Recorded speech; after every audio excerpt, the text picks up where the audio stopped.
Life in a world that keeps changing. Think that it's progress you're making. Copy and paste pretty faces all the time. Pictures so perfect we play. Hello everyone, welcome to Anointed Lady TV, the home of news and politics. If it is your first time in this channel, you are highly welcome. Thank you so much for stopping by. And if you like what we do on this channel, hit on the subscribe button. Also put on the notification bell so you'll be notified by YouTube anytime we drop a new video. And if you are returning subscribers, thank you very much for always coming back to watch our videos. On this platform, we drop videos every day and we react to every video that come our way. And on this very video, I will be watching with you. And after watching, let's go to the comment section and drop our opinion constructively. Like our videos and also share our videos if possible. See you next time. Good morning to you viewers. Well, let's begin what's trending. The chairman of the Independent National Electoral Commission, Professor Mahmood Yakubu, on Tuesday announced that the commission has commenced its post-election review and has identified 215 electoral offenders that will face prosecution. Yakubu made the comments during a meeting with resident electoral commissioners at the Inec headquarters in Abuja. The chairman further acknowledged that there were some challenges during the 2023 general election, but despite divergent opinions about the outcome of the election, the overall outlook suggested that it was a fair reflection of a complex multi-party democracy. Compared to some previous elections, we believe that the 2023 general election was one of the most meticulously prepared for in recent times. Learning from previous experiences, we started preparations immediately after the 2019 general election, carefully ticking the necessary boxes over a 4-year period. Among the positive stories is that the security challenge which threatened to derail the elections did not materialize. Concerns that the polls will be disrupted by the perennial insecurity across the country fizzled out on election day, as the elections were largely peaceful. Our records show that the success rate of the BVAS accreditation stands at 98% compared to the smart card readers' 29.2% during the 2019 general election. Our record shows that these elections have produced the most diverse outcomes ever produced since 1999. We are presently looking at all the evidence of infractions during the election, including the prosecution of electoral offenders. We are looking at the activities of all actors involved in the election, including some of our high-ranking officials. I can also confirm that we have received 215 case files from the Nigeria Police following their arrest and the conclusion of investigation into electoral offenses arising from the 2023 general election. We are working with the Nigerian Bar Association, the NBA, to prosecute the alleged offenders. Already, the Bar Association has submitted a list of 427 lawyers across the country who have volunteered to render pro bono services to the Commission. They are not charging legal fees, but by mutual agreement, the Commission will provide a token amount to cover for filing fees and other expenses. We are grateful to the Nigerian Bar Association. Similarly, we are working with the Economic and Financial Crimes Commission and the Independent Corrupt Practices Commission. Well, I guess I'll join those electoral commissioners to applaud the lawyers who have offered to, render their services pro bono. I mean, it shows the intent. It shows that, the Nigerian people are involved in this whole electoral process and they want justice. But also, the EU Observer Mission report has been, making a lot of headways across, a lot of sectors, social media. A lot of analysts have talked about the fact that the report is so accurate. As they mentioned the fact that, trust in Inec has been severely damaged due to the, failure in uploading, especially the presidential result. The one thing I did not hear from Professor Mahmood Yakubu was what they were going to do about those technical glitches. He didn't mention the fact that, what it is, what they found. I hope that these 215 offenders, maybe they are part of those offenders who caused those technical glitches. We'll hope to find that. But let me take some, right? We'll find out if they are part of those offenders. But let me take a tweet from human rights activist Rinu Odwala. She quoted the EU Observer Mission report and wrote, "In many places, particularly in the South and Southeast, Inec didn't turn up at all or turned up as late as 1 p.m. This suppressed voter participation. The overall conduct of opening polls was evaluated as bad or very bad in 21 out of 50 polling units." That's the EU report. Then she further quoted another part of the report saying, "By the time INEC declared the presidential results, more than 25% of result sheets were still missing on the IREV portal without no clear explanation or justification," quoting the EU Election Observation Mission report. Dr. Abati. Okay, one thing is this. After every election cycle, INEC reviews the process and tries to come up with lessons and a report and offer advice as to the way forward. So what Professor Mahmood Yakubu is doing is after a pattern. He did the same thing after the 2019 elections. At this particular meeting in Abuja yesterday, he was addressing resident electoral commissioners, as a prelude to that general review meeting. Now, you mentioned this European Union Observers Mission report. I think one of the things he said is that INEC, under his watch, has refused to respond to any election observers report because, one, it is better to listen, and that INEC would prefer to just listen to reactions. That, two, INEC is going to do a general review. Three, INEC cannot be responding because many of the issues involved are prejudicial. After all, those matters are already before the presidential election petition tribunal. So I think he's right in that regard. After establishing that, he then went on to talk about positives. What are these positives he talked about? About how we saw a multi-party democracy alive and well in Nigeria. About how, in terms of self-assessment, he says INEC did well. That beavers, as opposed to smart card reader, performed up to about 98%. Of course, there will be persons who will not agree with that.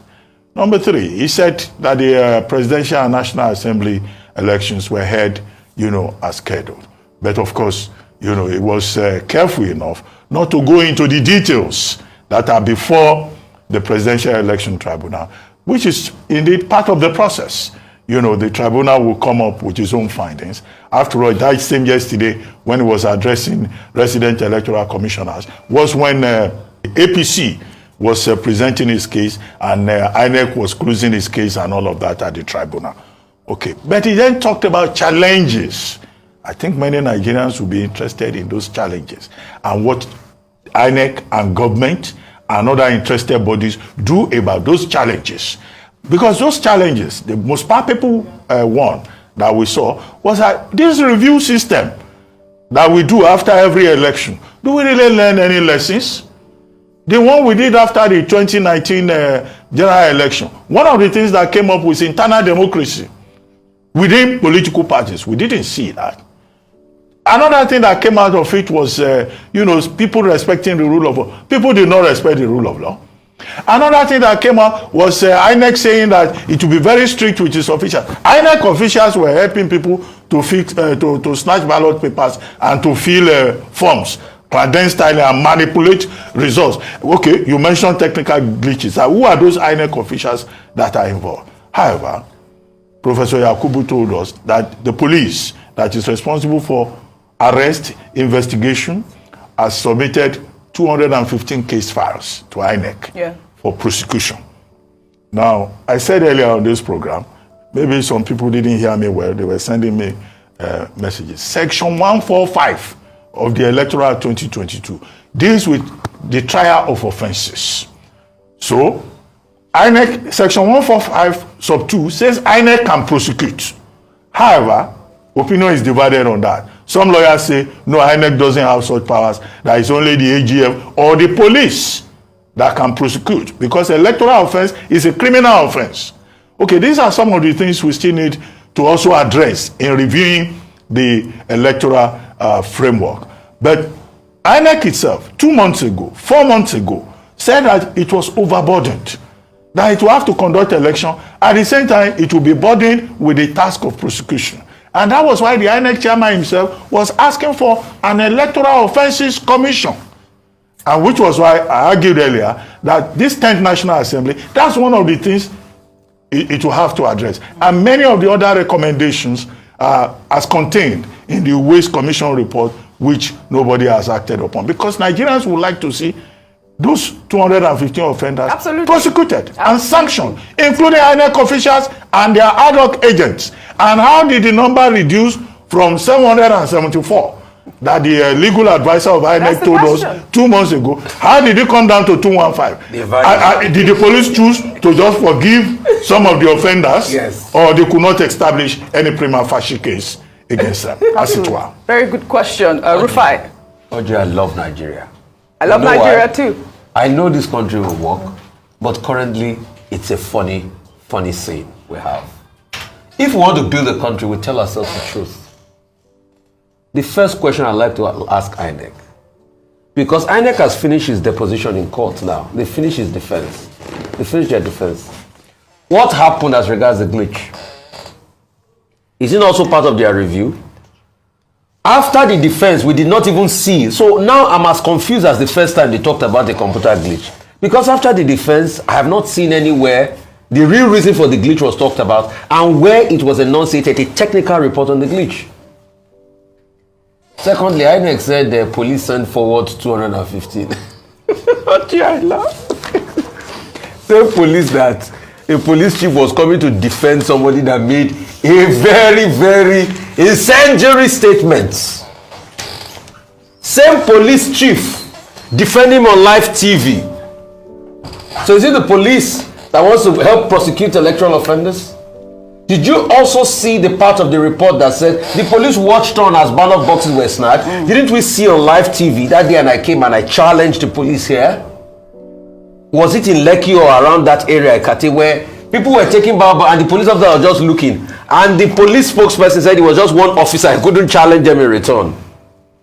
Didn't we see how police officers were taking ballot boxes away in rivers? Didn't you see the video? Absolutely. So it's the same police that want to give electoral offenders to INEC to prosecute. We are joking. And why do lawyers even have to prosecute pro bono?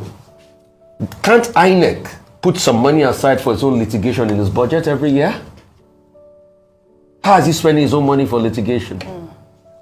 You see, the reason why we talk about election review and nothing happens is because personal interest is more than institutional interest.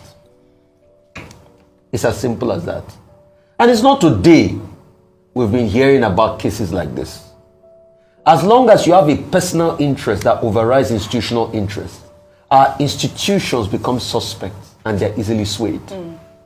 And that's why to defend our institutions become problematic. If we want to make elections work, the day the key stakeholders in Nigeria decide to have free and fair elections, we'll have free and fair elections. As we speak today, we have not decided. And that's why it's still about who can manipulate the system better. Right. Also, Electoral Offenses Commission, I think even the first step of the review is INEC going back to the Waste reports. Till date, we've been talking about Electoral Offenses Commission. Since the Waste report, we forget in a hurry, the Waste report was 2008, 2009. And today we have not done anything. It just shows we are not ready. All right. Also, the electoral laws that we have seen many lacunas. We have started this 10th National Assembly. How are they going to review those laws? Are they going to do it? We are not ready. This was the same INEC law that President Muhammadu Buhari chose not to sign before he finally signed it after he had won elections in 2019. Another question we would like to ask Inec. Yes, the beaver system worked. There was better accreditation and all of that. But will Inec also tell us where they keep the data that they had to wipe out the beavers accreditation system when they wanted to do the governorship election? All right. Because there are many questions we should ask in this review. And if INEC is not ready to forensically analyze what constituted the technical glitch they've not given us a report for, I don't think the review has started. So we know how to make Nigeria work. But today, because it still favors a few lot of us, we continue in our ways.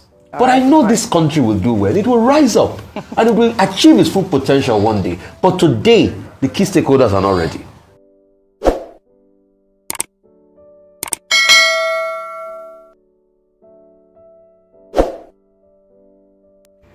Yes, so my people, as I tell una say I go come back, I don't come back, una welcome back. As una see that video, una watch, how una see am. I want una leave una comment for the comment section there.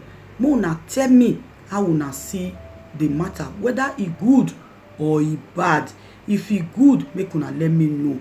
If it still bad, make una still let me know. Una remember say everybody gets freedom of speech. Okay? All right. Thank you very much. Good day, ladies and gentlemen. Good day, my brothers and sisters, my mommies and my daddies over there. Is your sister again, your doctor, your friend, your girl, Anointed Lady TV. Please, if today is your first time of coming across my YouTube channel, please do subscribe for me. Subscribe and turn on the notification bell. So each time I upload any video, you will be notified. So in this my channel, I will be bringing up many things to you in which you will benefit from it. I do talk show, I do news, anything you want to talk about, I am into it. Please subscribe and turn on the notification bell. So each time I upload any video or each time I'm on live on YouTube, you will be notified. Thank you very much for always being there for me. Please do subscribe for me, and as you do so, God will richly bless you and meet your heart desire. Thank you very much. I love you all.